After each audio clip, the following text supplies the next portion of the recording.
시편 119편 105절 말씀, 출애굽기 20장 1절에서 17절까지의 말씀입니다. 우리 한 목소리로 읽겠습니다. 시작. 주의 말씀은 내 발에. 출애굽기 말씀 읽습니다. 시작. 하나님이 이 모든 말씀으로 말씀하여 이르시되 나는 너를 애굽 땅 종되었던 집에서 인도하여 낸 내 하나님 여호와니라. 너는 나 외에 다른 신들을 내게 두지 말라. 너를 위하여 새긴 우상을 만들지 말고 또 위로 하늘에 있는 것이나 아래로 땅에 있는 것이나 땅 아래 물속에 있는 것에 어떤 형상도 만들지 말며 그것들에게 절하지 말며 그것들을 섬기지 말라. 나 내 하나님 여호와는 질투하는 하나님인즉 나를 미워하는 자의 죄를 갚되 아버지로부터 아들로 3, 4대까지 이르게 하거니와 나를 사랑하고 내 계명을 지키는 자에게는 1000대까지 은혜를 베푸느니라. 너는 내 하나님 여호와의 이름을 망령되게 부르지 말라. 여호와는 그의 이름을 망령되게 부르는 자를 죄 없다 하지 아니하리라. 안식일을 기억하여 거룩하게 지키라. 여섯 동안은 힘써 내 모든 일을 행할 것이나 일곱째 날은 내 하나님 여호와의 안식일인즉 너나 내 아들이나 내 딸이나 내 남종이나 내 여종이나 내 가축이나 내 문 안에 머무는 객이라도 아무 일도 하지 말라. 이는 여섯 동안에 나 여호와가 하늘과 땅과 바다와 그 가운데 모든 것을 만들고 일곱째 날에 쉬었음이라. 그러므로 나 여호와가 안식일을 복되게 하여 그 날을 거룩하게 하였느니라. 내 부모를 공경하라. 그리하면 내 하나님 여호와가 내게 준 땅에서 내 생명이 길리라. 살인하지 말라. 간음하지 말라. 도둑질하지 말라. 내 이웃에 대하여 거짓 증거하지 말라. 내 이웃의 집을 탐내지 말라. 내 이웃의 아내나 그의 남종이나 그의 여종이나 그의 소나 그의 낙이나 무릇 내 이웃의 소유를 탐내지 말라. 출애굽 익스프레스 21번째 인생의 에너지 말씀과 성령 10계명 첫 번째 시간입니다. 세 번의 시간으로 10계명 말씀을 나누겠습니다. 길 가다가 어두울 때 돌부리에 넘어진 이유는 발 앞에 등이 없어서입니다. 인생이 방향을 헤매는 이유는 길에 빛이 없어서 그렇습니다. 주님 말씀하십니다. 주의 말씀은 내 발의 등이요 내 길의 빛이니이다. 하나님이 우리의 삶을 인도하시기를 원하시고 은혜와 생명과 거룩함으로 인도하기를 원하십니다. 그래서 하나님과 그의 말씀을 만나면 우리 인생은 살아나기 시작합니다. 참 이상한 장면이 요한복음에 등장합니다. 사마리아 여인을 만난 예수님의 장면입니다. 약간 기억상실증이 있는 거 아닌가 싶을 정도의 장면이 펼쳐져요. 여인은 물을 뜨러 왔고요. 예수님은 그 여인한테 물 한 잔 달라라고 했습니다. 결과는 예수님은 물 한 잔도 안 마셨고 여인은 물동이로 물을 푸지도 않았습니다. 그런데 두 분 다 엄청나게 기쁘셨습니다. 우리는 많은 사람들이 기본적 욕구에 대해서 성취하길 원하고 그것을 안정감 삼을 때가 있어요. 마시는 것, 먹을 것, 기본적으로 이 정도는 있어야지. 감정적으로도 인생이 이 가족끼리 서거를 한 5, 6번 이렇게 해야 정서적 안정감이 든답니다. 이걸 뭐라 그래요? 기본적 욕구. 마시는 기본적 욕구가 있고, 그죠? 정서적 욕구가 있고. 그런데 그런 것을 다 무시하고서 이 여인은 너무 충만했어요. 너무 충만했어요. 충만이라는 노래가 있습니다. 무명이어도 공허하지 않은 것은 예수 안에 난 만족함이라. 가난하여도 부족하지 않는 것은 예수 안에 오직 나는 부요함이라. 고난 중에도 견뎌낼 수 있는 것은 주의 계획 믿기 때문이라. 실패하여도 일어설 수 있는 것은 예수 안에 오직 나는 승리함이라. 내 몸이 약해도 낙심하지 않는 것은 예수 안에 난 완전함이라. 화려한 세상 부럽지 않는 것은 난 예수로 충만함이라. 영원한 왕 내 안에 살아 계시네. 예수로 충만해진 인생들이 기본적인 욕구가 없어도 괜찮아. 충만해졌어요 이미. 여러분 존재론적 불안, 도덕적인 불안, 삶의 불안 이런 것들이 한순간에 주님과 주의 말씀. 이 여인은요 예수님과 대화 이후에 일어난 일입니다. 예수님과 그의 말씀을 통해서 삶이 완전히 뒤집어진 거예요. 변화가 나타난 거예요. 영혼 가운데 깊은 연합이 생긴 거예요. 어거스틴이 그런 얘기를 했습니다. 주님 품에 안기기까지는 내 영혼이 결코 안식을 얻을 수 없나이다. 주님 품에 안기기 전까지 내 영혼이 결코 안식을 얻을 수 없나이다. 그와 그분의 말씀을 간직함으로 충만하게 되는 것입니다. 요한복음 4장 14절에 내가 주는 물을 마시는 자는 영원히 목마르지 아니하리니. 영원한 샘물을 발견했기 때문에 이 여인이 보이는 물리적인 망덩이를 집어 던지고 이것을 전하기 위해서 사마리아 성에 들어간 거예요. 얼마나 놀랍습니까? 주님과 주님의 말씀을 부딪힐 수 있는 우리가 되면 좋겠습니다. 이때는 아멘이라고 하는 것입니다.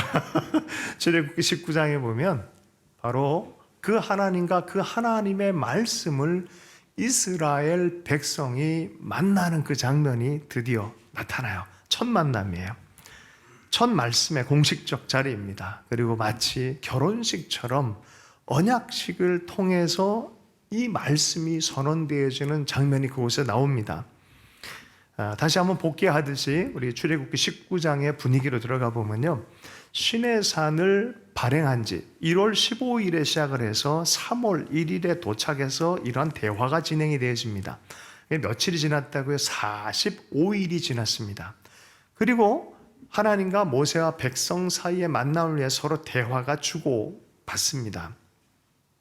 출애굽기 19장 5절 6절에는 이런 말씀이 있습니다. 함께 한번 읽어보겠습니다. 시작. 세계가 다 내게 속하였나니 너희가 내 말을 잘 듣고 내 언약을 지키면 너희는 열국 중에서 내 소유가 되겠고 너희가 내게 대하여 제사장 나라가 되며 거룩한 백성이 되리라. 너는 이 말을 이스라엘 자손에게 고할지니라. 네, 언약, 이 언약 안에 들어오면 다른 많은 민족이 있지만 언약을 맺은 민족으로 너희가 들어오면 내 소유가 되고 내 제사장 나라가 되고 거룩한 백성이 될 것이다 라고 말합니다. 제사장 나라, 하나님의 봉사자라는 뜻입니다.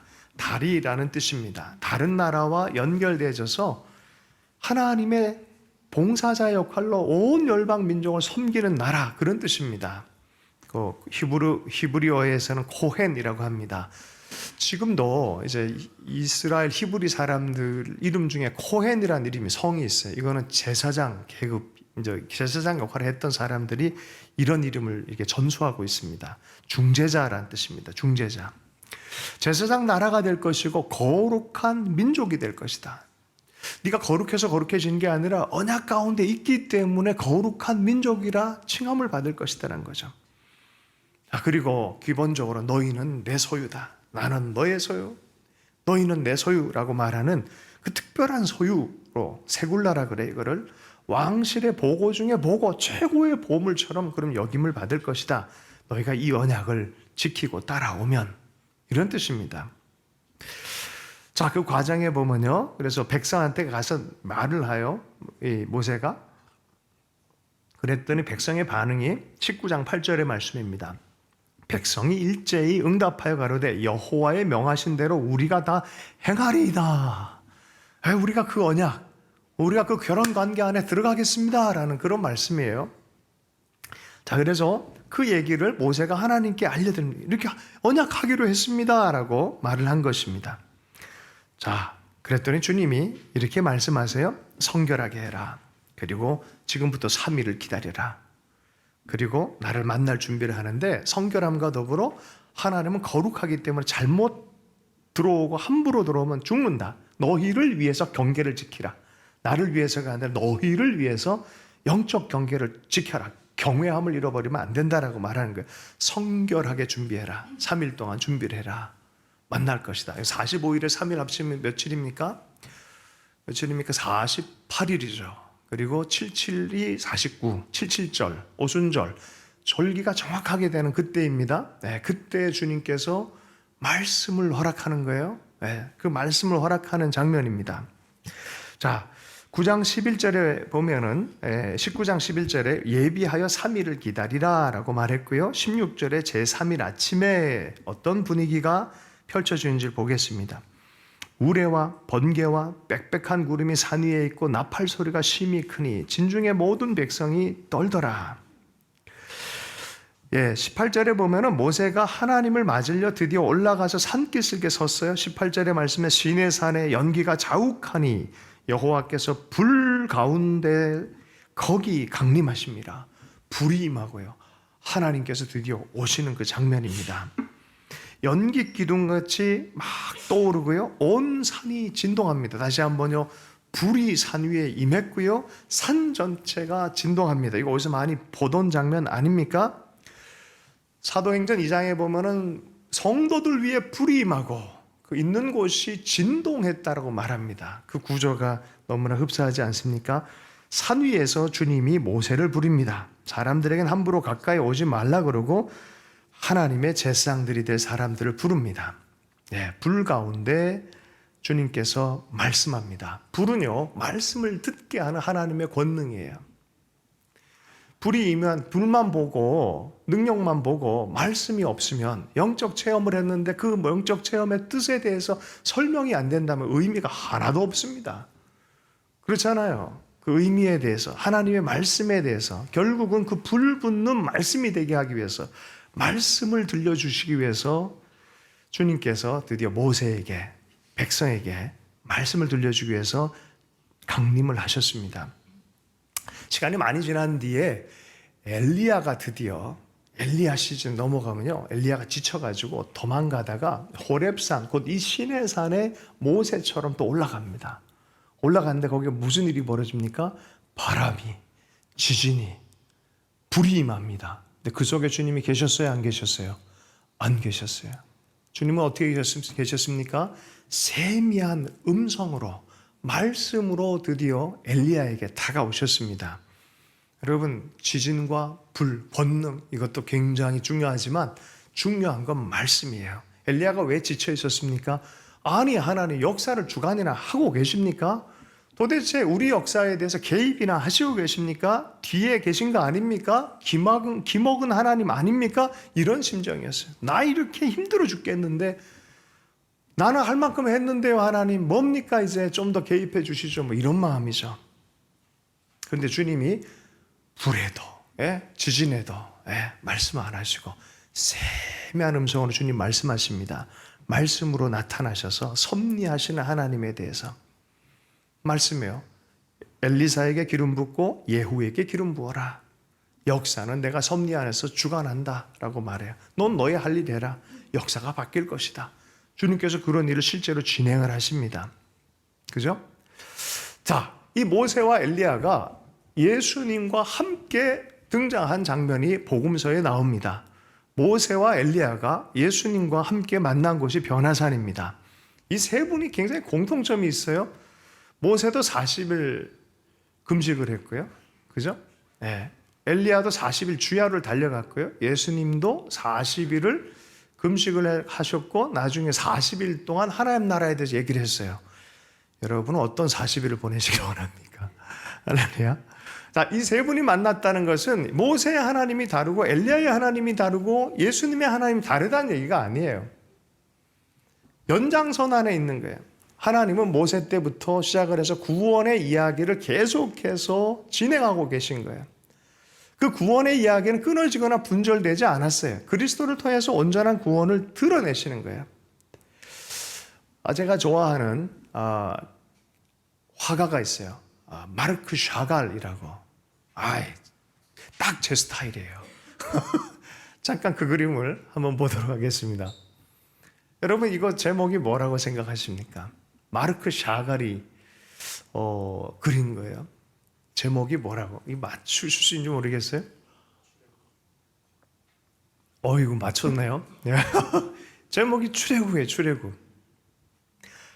출애굽인데 예수님이 서 있어요. 유대인 샤갈이, 유대인 국가 화가예요. 이스라엘 국가 화가가 그림을 그렸어요. 누굴 그렸어요? 출애굽의 의미를 예수님이 출애굽시키는 걸로 그려놓은 거예요. 기가 막히지 않아요? 신약과 구약을 관통해서 구원의 서정을 딱 그려놓은 거예요. 이분은 평생 성경의 이야기를 그림으로 그렸어요. 자기 삶에 대해서 따뜻한 사랑의 눈으로 세상과 삶을 보는, 그래서 이분의 그림을 보면 그 마음이 참 따뜻해져요. 네. 그 다음 그림을 한번 넘겨보겠습니다. 모세예요, 모세. 네. 여러분, 그림에서 보면은 모세가 이렇게 뿔이 난 걸로 이렇게 그려져요. 중세 그림 중에 뿔이 나 있으면 그건 무조건 모세입니다. 중세에는 그 원문 해석을 잘못해가지고 이 후강의 이런 것들을 이게 어떤 언어를 잘못해서 뿔난 걸로 해석을 해버린 거예요. 그래서 그림 그릴 때 뿔을 자꾸 이렇게 집어다 넣어요. 그림 해석을 하는 건 아니고. 자, 다시 한번 보면요. 이거 자세히 보세요. 십계명을 받은 모세예요. 십계명을 받은 모세인데 위에 비둘기 같은 까마귀 같은 게 있어요. 마치 십계명을 받은 것이 창문 너머로 보는 것 같습니다. 그래서 혹자는 이렇게 해석을 해요. 노아의 방주의 창문 너머로 세상을 바라보는 노아와 모세가 연합되어진 그런 그림 이야기라는 거죠. 여러분, 그 세상을 보는 창이 뭐예요? 십계명을 통해서, 말씀을 통해서 세상 밖을 보는 거예요. 저는 이 여호와가 대단하다고 생각해요. 대단하다고 생각해요. 노아의 하나님, 모세의 하나님, 엘리야의 하나님, 동일한 하나님이에요. 너희들이 말씀을 통해서 이렇게 보길 원하는데, 이게 왜 노아 위에 보세요. 새가 한 마리 이렇게 있잖아요. 그죠? 그렇게 보니까 이렇게 보이죠. 예. 여러분 보세요. 모세와 엘리야는 결국 그리스도를 통해서 구원을 보길 원하는 거예요. 오늘의 설교의 주제이며 중심입니다. 모세의 율법은 결국 그리스도를 통해서 바라보게 되어져 있어요. 할렐루야. 예. 자, 이제 드디어 주님이 만난 다음에 말씀을 하잖아요. 말씀 없이는 그 만남의 의미가 없는 거예요. 누군가를 만났는데 쳐다만 보고 말도 안 하고 가버렸어.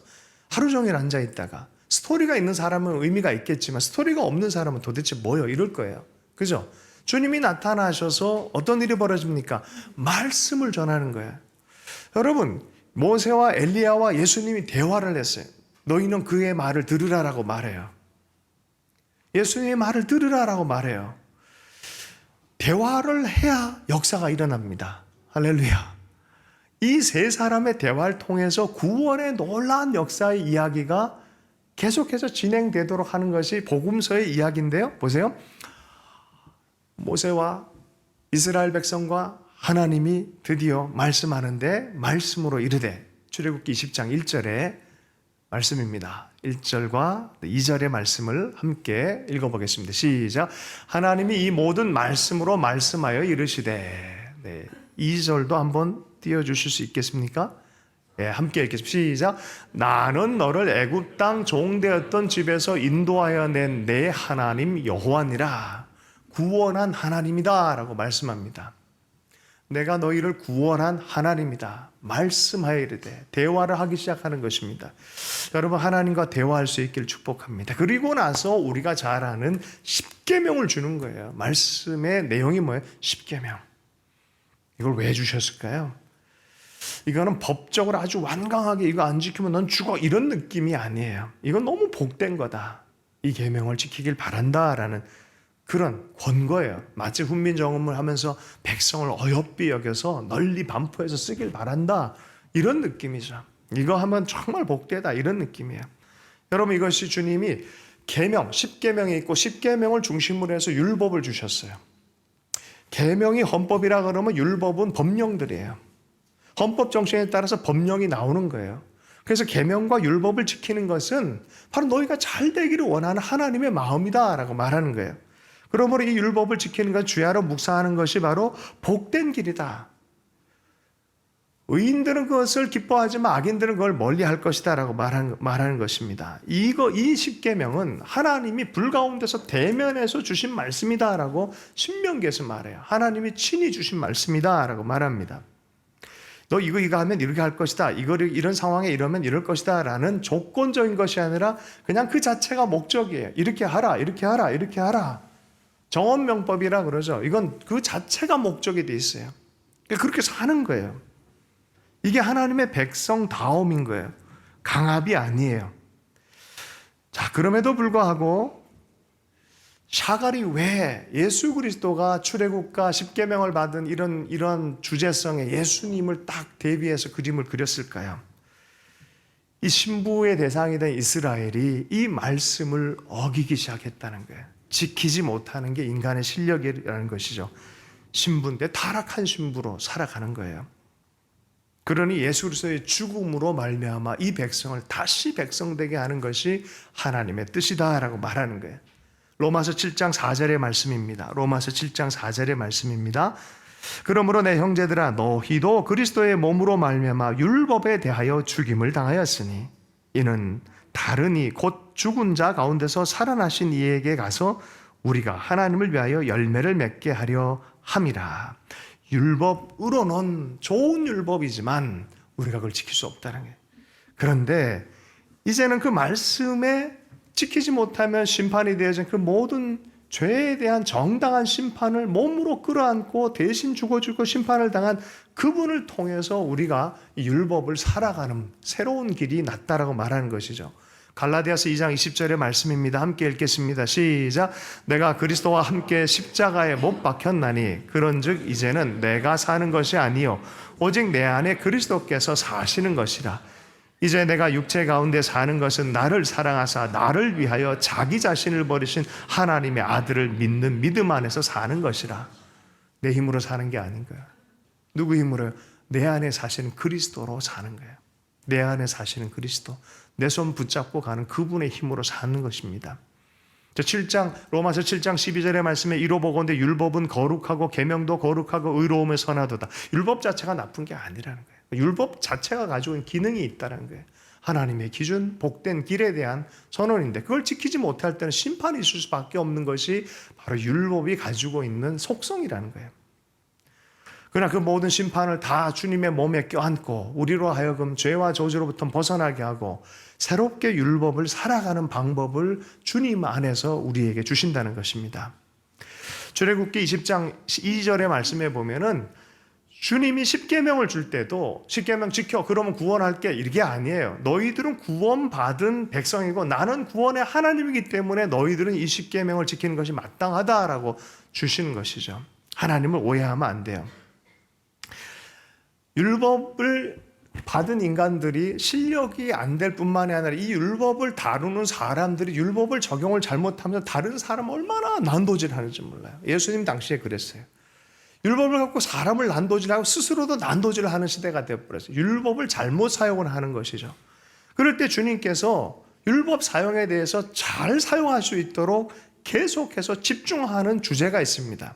그 주제가 뭐였냐면은 율법사가 예수님을 시험하여 묻습니다. 선생님, 율법 중에 어느 계명이 크니까 물어봤더니 예수님께서 말씀하시죠. 수직적 계명과 수평적 계명에 대해서 두 계명으로 얘기를 하십니다. 뭡니까? 하나님 사랑, 이웃 사랑. 10계명 이쪽 편은 하나님 사랑, 이쪽 편은 이웃 사랑이에요. 10계명을 두 개로 딱 하면 하나님 사랑하고 사람 사랑하는 거다. 뭡니까? 사랑이에요, 사랑. 사랑 안에서 이 두 계명이 온 율법과 선지자의 강령이다. 하나님의 사랑의 관계 안에서 율법을 지키는 것이다. 사랑을 잃어버린 상태에서 율법을 얘기하기 시작하면 이건 흉기가 된다는 거예요. 너도 죽이고 사람 죽이는 꼴이고 그것으로는 온전히 율법의 요구조차도 이루질 못한다. 이 율법이란 옛 사람의 남편은 기가 막히게 완벽주의자여서 100점 못 맞으면 끝까지 추적하는 인생이라는 거예요. 98점 정도 잘했는데 계속해서 2점 못 맞았어요. 계속해서 괴롭히는, 좋긴 좋은데 너무 완벽하다는 거예요, 율법이. 그러니 질려 죽는 거죠. 루안다가 예전에는 굉장히 위험한 동네잖아요. 요새 되게 깨끗해졌대요. 아프리카답지 않게 너무너무 깨끗해진 거예요. 법이 생겼어요. 버스도 깨끗하고 거리도 깨끗하고 법이 생겼다는 거예요. 이전에는 법 없이 다녔어요. 그런데 지금은 법이 있는데 너무 깨끗하고 좋대요. 그럼 법 없이 사는 자유함으로 돌아가겠습니까? 아니면 그 법을 존중하면서 살겠습니까? 자꾸 법을 어기고 자꾸 벌금 낼 때는 짜증날 거야. 옛날로 돌아가자 그러는 게 나을 것 같아요. 그거 무율법주의죠. 자, 대신 손을 잡고 신호등을 건너주는 분이 계시고 대신 손을 잡고 계속해서 사랑 안에서 율법을 지키게 하시는 분이 있다는 거예요. 그분이 누구냐? 예수 그리스도. 예. 여러분, 예수 그리스도 안에서 율법을 지키는, 여러분 너희들이 이 언약을 지키면 이런 백성이 될 것이다 하는 그 구절을 그대로 베드로가 얘기를 해요. 하나님이 율법을 없애버린 게 아니에요. 여전히 떨어지지 않고 있습니다. 베드로전서 2장 9절의 말씀입니다. 함께 읽어보겠습니다. 베드로전서 2장 9절의 말씀입니다. 시작. 그러나 너희는 택하신 족속이요 왕 같은 제상이요 거룩한 나라요 그의 소유가 된 백성이니 이는 너희를 어두운 데서 불러내어 그의 기이한 빛에 들어가게 하신 이의 아름다운 덕을 선포하게 하려 하심이라. 여러분, 이 구절이 어느 구절이에요? 십계명을 선포할 때 주셨던 이스라엘을 향한 언약의 구절이에요. 이제 복음 안에서, 예수 안에서 이 구절을 다시 선포하고 있는 거예요. 너희들 거룩한 백성이다. 하나님의 백성이다. 네, 그렇게 말씀하는 거예요. 그의 기이한 빛. 율법이 아니라 이제 그리스도와 더불어서 이 하나님의 백성으로 부름받은 사람들, 누구든지 그리스도를 만난 사람들은 그래서 거룩한 왕 같은 제상으로 부름받았다고 하는 것이 바로 여기에 있습니다. 그래서 율법과 율법주의로 혼돈하면 안 돼요. 율법은 선합니다. 율법은 우리에게 복이 됩니다. 그러나 율법주의가 돼서 자기를 괴롭히고 주변 사람들을 괴롭히는 것에 대해서는 하나님 반대하십니다. 율법주의처럼 자기 의를 세우는 게 없어요. 뭔가 하면 자기가 했다 생각해요. 그리고 못하는 사람 보면 힘들게 합니다. 그런데 그게 우리 안에 있는 습성이라는 거예요. 그러니 이것이 얼마나 처리하기 어렵습니까? 여러분, 우리는 은혜로 사는 사람인 줄로 믿습니다. 예수의 은혜로 사는 거예요. 예수의 빛으로 사는 거예요. 네. 그래서 로마서 13장 8절 말씀에 보면 예수님이 내 생명 싸게 나를 붙들고 계신 분이다라고 말하면서 그 예수님의 사랑을 따라 사는 것이 바로 율법을 이루는 것이다 말합니다. 13장 8절의 말씀 함께 읽어보겠습니다. 시작. 피차 사랑의 빛 외에는 아무에게든지 아무 빛도 지지 말라. 남을 사랑하는 자는 율법을 다 이루었느니라. 그 사랑이 누구입니까? 하나님. 그 사랑을 보이신 분은 누구이십니까? 예수 그리스도. 그 사랑할 수 있도록 도와주시는 분이 누구이십니까? 예수 그리스도의 영이신 성령님. 그리스도께서 우리로 하여금 사랑하게 하시는 분. 아멘이십니까? 내 힘으로 하는 게 아니에요. 하나님의 능력으로, 주님 바라볼 때 주신 능력으로 살아가는 것입니다. 두 아들 이야기가 있는데요. 아들들이 너무 뛰어나가지고 나중에 봤더니 이 아들들이 자라나 국가의 리더가 됐어요. 근데 문제는 한 사람은 노론이 되고 한 사람은 소론이 됐어요. 둘 다 이 정당의 최고의 실력자들이 됐어요. 문제는 임금과 한쪽이 딱 연합돼가지고 한쪽 정당을 망가뜨린 정책을 결정해버린 거예요. 그리고 이쪽이 되게 위험해진 거예요. 이 소식을 듣고 이쪽에서 고민하다가 저쪽 당에 있는 그 쌍둥이 형제를 죽이기로 결정을 한 거예요. 누가 죽을 것이냐 하는데 그 쌍둥이가 죽이기로 다 이렇게 결안이 됐고 쌍둥이로 어렵지만 결정을 한 거죠. 한밤에 가서 이 쌍둥이 형제를 칼로 탁 찌릅니다. 이불을 탁 덜치고 죽였는데 다시 얼굴을 보니까 형제가 아니라 아버지였어요. 아버지가 하는 얘기가 내가 그 이야기를 들었다. 아들아, 그렇게 살면 안 된다. 형제들끼리 서로 사랑하며 살아라. 이거 만든 얘기예요. 어쨌든 사랑하고 살아라. 그러면서 그 임금에게도 가서 그런 얘기들을 얘기했다라는 그런 이야기가 있습니다. 주님께서 죽어주시고 너희들 죽이며 사는 게 아니라 서로 사랑하며 사는 것, 사랑으로 사는 것, 이것이 하나님이 우리에게 하나님 백성답게 사는 것이다 라고 말씀을 한 것입니다. 남편이 5이 있었고 지금 있는 남편도 자기 남편이 아닌 그 사마리아 여인을 향해서 주님이 율법주의적인 태도로 다가가셨다면 너 왜 지금 그렇게 살아? 아마 이렇게 얘기했을 거예요. 그렇게 말하지 않고요. 하나님을 향한 열정이 있는지 없는지를 봤어요. 네 안에 그런 마음이 있구나. 너 안에 허해서 그렇다. 너가 기다리는 그 메시아가 오고 메시아의 말씀이 네 삶을 붙들기 시작하면 모든 것이 부유해질 것이다. 부족함 없는 충만으로 네 삶이 채워질 것이다 라고 말하는 것이죠. 그게 누구예요? 있으면 내가 그 사람 그 물을 마시겠습니다 그랬더니 나다. 메시아 예수 그리스도 발견했어요. 예수님도 아버지 하나님의 뜻을 채우는 것을 삶의 식량으로 삼으셨다 그랬잖아요. 제자들이 점심을 갖고 왔는데도 나 먹었다. 괜찮다, 니들 먹어라. 난 배부르다. 난 하나님의 뜻을 행하는 것이 내 삶의 배부름이다 라고 말했어요. 여러분은 이러한 영적인 배부름이 있습니까? 기본적인 것 채워지지 않아도 만족하는 만족이 있습니까? 이런 영원한 만족 안에 우리의 삶을 하나님 부르셨어요. 여러분, 모세의 경험이 강렬했겠습니까? 엘리야의 경험이 강렬했겠습니까? 사마리아 여인의 경험이 강렬했습니까? 다 하나님과 하나님의 말씀을 받은 사람들이에요. 여러분, 그 사람들뿐만 아니라 우리도 그렇게 영혼의 진동을 위해서 하나님이 만나주시고 말씀하시는 분이신 줄로 믿습니다. 그러면 여러분, 우리가 복된 말씀 안에 머물길 원합니다. 파스칼의 얘기를 다시 하면은 철학자이면서 지식인이었잖아요. 죽을 때 양복 안주머니에 이 꿰매 놨던 걸 뜯어보니까 딱 수첩 하나가 나왔대잖아요. 불, 평화, 확신. 아브라함, 이삭, 야곱의 하나님은 철학자와 지식인의 하나님이 아니다. 파스칼이 경험한 하나님은 대면하고 말씀하셨던 그 하나님이에요. 멀리 계셔가 숨어있고 귀먹고 눈먼 그 하나님이 아니라는 거예요. 실제로 내 삶에 동참하고 하나님께서 역사하시고 말씀으로 인도하는 그 하나님이셨다는 거죠. 하나님 지금도 우리가 그렇게 살기를 원하십니다. 그렇게 하기 전까지는 우리 인생은 광야의 길을 걸 것입니다. 광야 안에서 결국 하나님의 말씀을 발견하기까지, 말씀이 육신이 되어서 오신 예수님이라 그랬잖아요. 예수님 안에서 주의 말씀을 듣습니다. 말씀이 육신이 되어 오신 그 자신이십니다. 여호수아서 1장 7절에서 8절의 말씀에 보면, 그래서 가나안을 정복하는 하나님의 방식, 영적 전략은 바로 이것이었어요. 이건 지키면 너희가 승리할 거다 말합니다.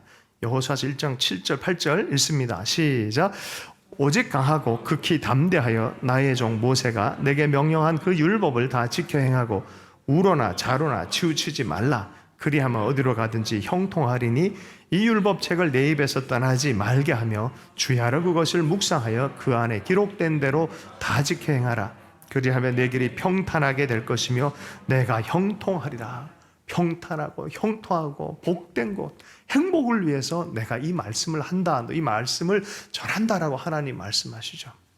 여러분, 주의 말씀은 나의 행복을 위해서, 또 그리고 온전해져서 세상을 향해서 제사장적 역할을 하도록, 세상도 복받도록 내 삶을 축복하는 길이다라고 말합니다. 정말 주의 말씀이 내 발에 등이요 내 길에 빛입니까? 그렇게 살아갈 수 있기를 원합니다. 이사야서 30장 21절의 말씀에 너희가 오른쪽으로 치우치든지 왼쪽으로 치우치든지 내 뒤에서 말소리가 내 귀에 들려 이르기를 이것이 바른 길이니 너희는 이리로 가라 할 것이며, 하나님은 살아계신 하나님이셔서 말씀을 통해서 그렇게 말하는 거예요. 여러분, 로고스의 말씀을 읽다 보면 오늘 지금 나에게 성령을 통해 주시는 레마의 말씀이 들려오기 시작해요.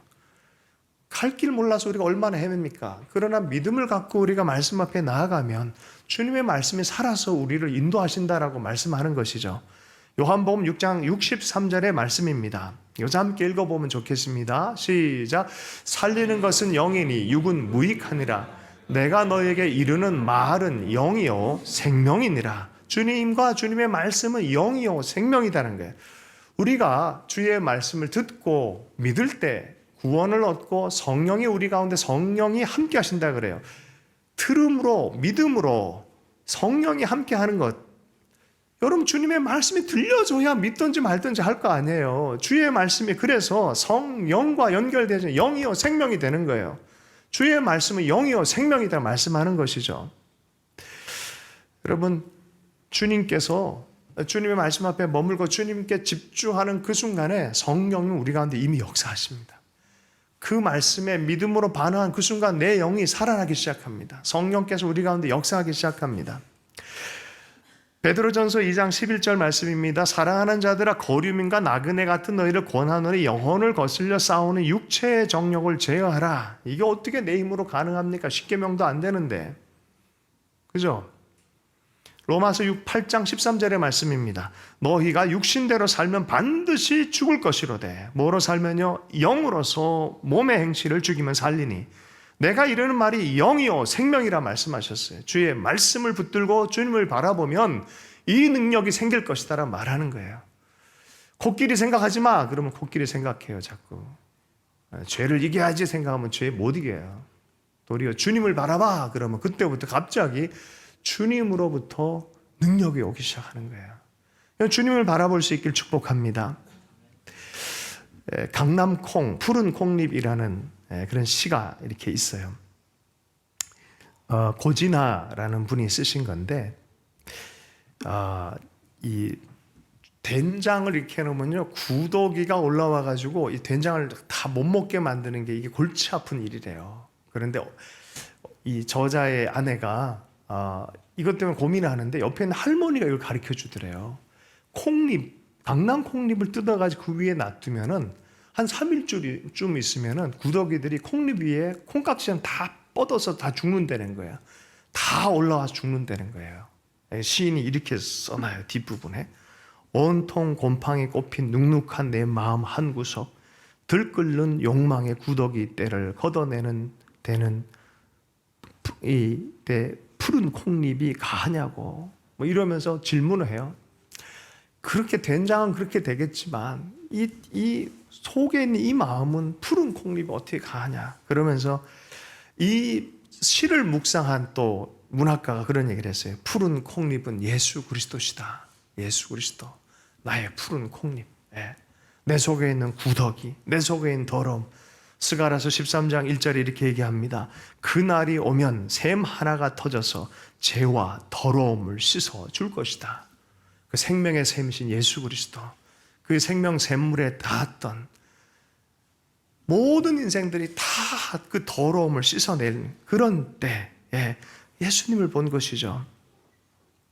주님의 말씀 앞에 머물기 시작하고 주님을 바라보기 시작하고 그의 은혜를 맛보기 시작하고 주님이 내 속에 역사하기를 기뻐하기 시작할 때, 그것을 갈망하기 시작할 때 내 속에 구더기들이 사라지기 시작하는 것을 보게 되는 거예요. 내 힘으로 하는 게 아닌 것이죠. 은혜인 줄로 믿습니다. 자, 로마서가 얘기한 게 그 얘기예요. 로마서 전체 얘기를 사실은 오늘 이 10계명과 더불어서 쭉 풀어낸 것이죠. 로마서 15장 4절의 말씀을 한번 읽어보겠습니다. 시작. 무엇이든지 전에 기록된 바는 우리의 교훈을 위하여 기록된 것이니 우리로 하여금 인내로 또는 성경의 위로로 소망을 가지게 함이니라. 여러분, 성경을 볼 때 그리스도를 발견하면서 그 안에서 소망을 가질 수 있기 원합니다. 요한계시록에서는 그 말씀을 듣고 읽고 지키는 자가 복이 될 것이다라고 말합니다. 묵상하는 자가 복이 될 거라고 말합니다. 계시록 1장 16절의 말씀에는요, 그의 오른손에 7별이 있고 그의 입에서 좌우에 날선 검이 나오고 이 검으로 악한 세력을 이긴다라고 말합니다. 그분과 그분의 말씀으로 우리는 사는 것이에요. 사무엘상 3장 21절의 말씀입니다. 하나님의 계시가 희귀할 때 하나님께서 사무엘을 통해서 새 시대를 열어가시는데, 하나님의 나라의 일을 열어가시는데 그 첫 번째 일이 여기로부터 시작되어집니다. 함께 읽어보겠습니다. 시작. 여호와께서 실로에서 다시 나타나시되, 여호와께서 실로에서 여호와의 말씀으로 사무엘에게 자기를 나타내시니라. 여호와께서 사무엘에게 자기를 나타내시니라 라고 하지 않고 여호와의 말씀으로 자기를 나타내시니라 라고 말해요. 여러분, 지금도 주님의 말씀이 우리의 삶에 하나님의 통로가 되어져서 부딪히기를 축복합니다. 그러면 우리의 시대가 바뀝니다. 우리의 삶이 바뀝니다. 역사도 지금 바뀌는 방식이 저는 확신해요. 우리 시대에 또 바뀔 겁니다. 말씀 앞에 사로잡힌 자를 통해서 주님 바꾸십니다. 어려워하지 마십시오. 말씀 앞으로 들어가고 주님과 주의 말씀 앞에 머무는 인생들 될 수 있기를 원합니다. 그와 그의 말씀은요, 그의 복음은요, 사람을 변화시킵니다. 가가와 도요히코라고 사선을 넘어서라는 책을 썼던 분, 일본의 아주 유명한 분이세요. 이 사창가에서 태어났어요. 태어나봤더니 엄마가 사창가에서 일하는 여인이었어요. 죽어요. 아버지도 뭐 변변치 못하는 사람, 4-5살 때 아버지 죽어요. 이런 인생이 어떻게 변화가 일어나겠습니까? 그러나 그때 나 같은 사람에게도 희망이 있습니까? 그 10대 때 선교사의 말씀을 듣고 나 같은 사람도 희망이 있습니까? 예수 안에서는 희망이 있다. 그와 그의 말씀을 만난 자는 변화가 있다. 일어났어요. 그리고 세계적인 인물이 됩니다. 일본 전범이었던 지휘관 후시다 미츠오의 이야기입니다. 이 사람은 이 전범 비행 이 진주만 폭격할 때 비행 장교였습니다. 1941년 12월 7일 진주만 공습을 할 때 아마 나이 좀 되신 분은 알 거예요. 영화 제목이 돌아. 그게 이제 암호였어요. 암호. 어쨌든 패망을 한 이후에 농사를 지으러 이제 그냥 가 있는 상태였습니다. 그럴 즈음에 미국에서는 두리틀 특공대라고 반격의 작전을 했었는데 그들 중에 한 명이 일본을 폭격하면서 어떻게 연료가 잘못돼가지고 포로가 돼서 40개월을 일본에서 이제 정말 별고초를 다 당하면서 산 사람입니다. 자, 그런데 이 사람이 1948년도에 일본의 선교사가 돼서 왔습니다. 자, 이 사람의 이름은 제이콥 드살이라는 사람인데 이름이 예사롭지가 않죠. 제이콥 드살이 나는 일본군의 포로였다라는 책자를 쓰면서 자기가 왜 원수와 이 서로 대적하는 땅에 와서 복음을 전하는지에 대한 얘기를 써놓은 것입니다. 근데 그 사람에 대해서 이 후시다 미스워가 왜 원수의 땅에서 저렇게 전할까? 저게 뭘까라고 전도지를 읽다가 예수 그리스도에 대해서 충격적인 만남을 했어요. 그리고 성경을 자기 손으로 사서 성경을 읽기 시작합니다. 그와 그의 말씀을 읽다가 엄청난 변혁을 경험합니다. 그래서 그가 책을 쓴 것이 진주만에서 갈보리로라는 책을 써요. 진주만에서 갈보리로. 도리어 이 사람이 전도자가 돼서 변화가 나타난 것이죠. 여러분, 주님과 주님의 말씀에 부딪히길 축복합니다.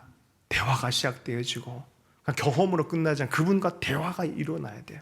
그리고 내 삶을 이끌어가는 하나님의 변혁을 경험하게 되기를 축복합니다. 요한계시록 말씀입니다. 요한계시록 끝부분에 이런 말씀이 또 내게 말씀하시되 이루었도다. 나는 알파와 오메가요 처음과 나중이라. 내가 생명수 샘물을 목마른 자에게 값없이 주리니 이기는 자는 이것을 유업으로 얻으리라. 믿음에 승리하는 자들, 예수 그리스도로 말미암아 생명수 샘물 값없이 마시는 그 생명 샘물을 마시게 될 거다. 나는 저의 하나님 되고 그는 내 아들이 되리라. 똑같은 구조로 얘기를 하고 있습니다. 내 백성, 내 소유, 내 아들 그리스도를 통해서 처음과 나중에 역사의 말미에 이 구원의 이야기는 완성될 것입니다. 그때 하나님께 환영되어주고 받아들이는 사람으로 여러분 살려면 그분과 그분의 말씀에 깨어있길 축복합니다. 사람들이 만국의 영광을 가지고 그리로 들어오겠고 무엇이든지 속된 것이나 가증한 일 또는 거짓말하는 자는 결코 그리로 들어오지 못하되 오직 어린 양의 생명책에 기록된 자뿐이라. 어린 양의 생명책, 그리스도 예수를 믿음으로 받아들이고 내 주 내 왕이십니다. 내 구속주입니다. 나를 위해 죽으신 분입니다. 붙들고 인정하고 따라가는 바로 그가 주님의 의로 옷 입은 자로 하나님께 천국으로 환영을 받는 사람들입니다. 오늘 말씀을 마무리하면서 인생의 에너지, 여러분 주님과 말씀입니다. 성령은 지금도 예수 그리스도를 소개하고 말씀으로 다가가도록 우리를 인도하시는 분인 줄로 믿습니다. 오늘 좀 구체적인 결단을 좀 했으면 좋겠는데요. 아침에 일어날 때 마시는 주스 중에 ABC 주스가 있어요. ABC 주스. A는 애플, B는 저는 바나나인 줄 알았더니 바나나가 아니라 비트래요. 비트, C는 캐럿. 그래서 애플, 비트, 당근, 캐럿 이렇게 세 개가 ABC 주스라고 그래요. 여러분 영혼의 ABC 주스를 마실 수 있길 축복합니다. 자, 영혼의 ABC 주스가 뭔지 잘 기억하세요. A, Amazing Grace. 하나님이 구원하심. 인류 전체 우리에게 주는 이야기는요, Amazing Grace입니다. 그 정점에. 여러분 반드시 말씀, 그분과 대화할 줄 알아야 돼요. 말씀입니다. 바이블, B, 바이블, Amazing Grace. 처음부터 그 은혜에 반응하는 기도를 드리십시오. 눈 뜨자마자 마시십시오. 하나님, 은혜로 사는 인생입니다. 구원하시는 하나님을 찬양합니다. 오늘도 그 아버지의 완전한 무조건적 그 사랑을 감사합니다. A, Amazing Grace. 두 번째 뭐라고요? 바이블. 바이블. 성경 잘못 사용하면 사람 죽인다 그래서 잘못 사용하면 안 돼요. 그죠? 중심에 뭐가 있어요? 사람 나도 너를 정죄하지 않겠다. 가서 다시는 죄를 범하지 마라. 하나님은 율법을 어떻게 사용하셨어요? 정죄로 사용하지 않고 살림, 생명으로 사용하는 거예요. 생명으로 살리는 거예요. 그리스도 중심적으로 성경을 읽으십시오. 생명을 살리는 중심적으로 여러분 하나님의 말씀을 따라가길 축복합니다.